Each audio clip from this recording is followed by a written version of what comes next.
చందమామ అందిన రోజు, బృందావని నవ్విన రోజు, తొలి వలపులు చిలికిన రోజు, కులదైవం పలికిన రోజు.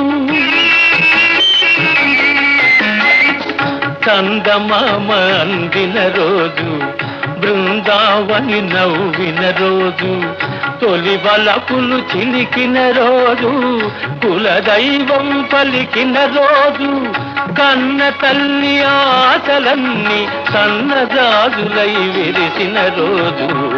భలే మంచి రోజు, పసందైన రోజు, వసంతాలు పూచే నేటి రోజు. వసంతాలు పూచే నేటి రోజు.